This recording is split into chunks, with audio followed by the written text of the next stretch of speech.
Hello guys, welcome to 5th generation na Bishop and shoutout especially kay Ma'am Catherine.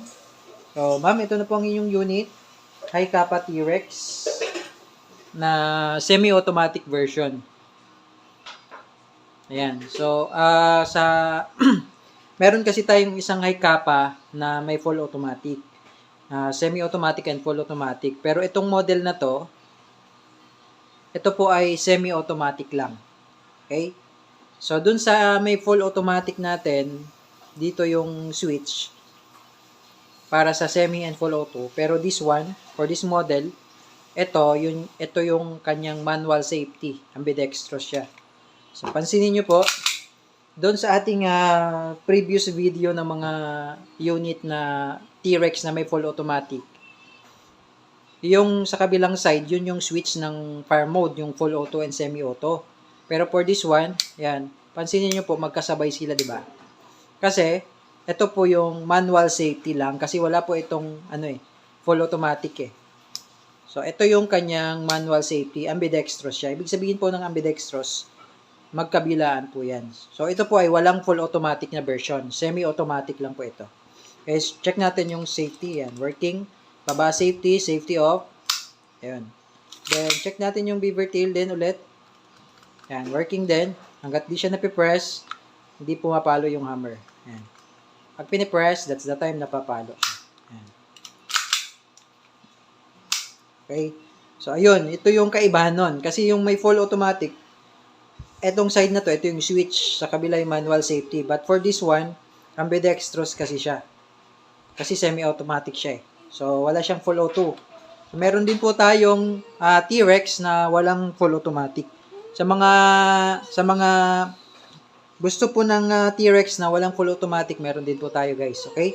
So same lang din itsura niya, nga lang kaibahan niya yung fire mode niya, wala siyang full auto. So ito meron siyang fiber optic sight na rin. Yan, with markings na rin siya. Eh, yun lang po ang kaibahan sa isang version yung may full automatic. Yung sa fire mode lang. Okay, then meron na rin siyang accessory rail, tapos threaded yung barrel niya. Yan. So, ayan, naka-magwell na rin. Capacity nito is, 30 rounder.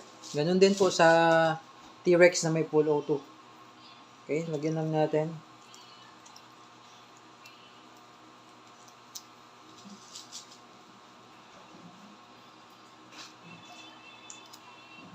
Okay.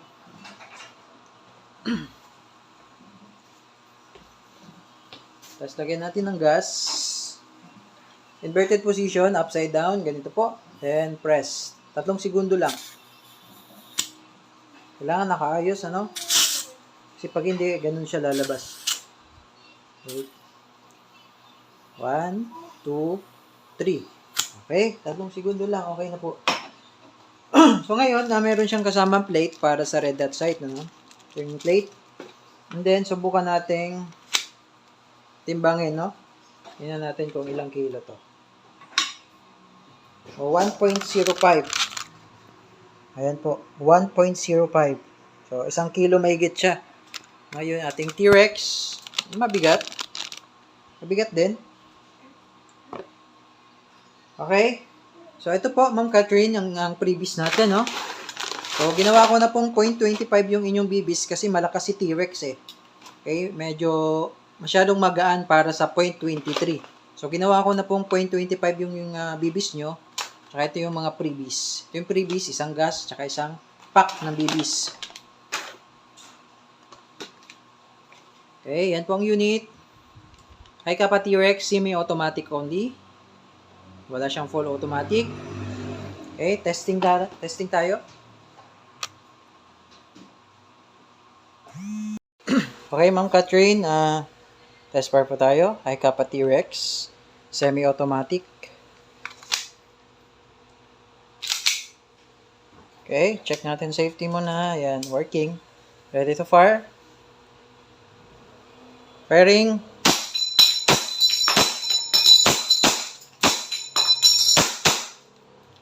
Ayan, open slide. Wala nang bala. Release the magazine.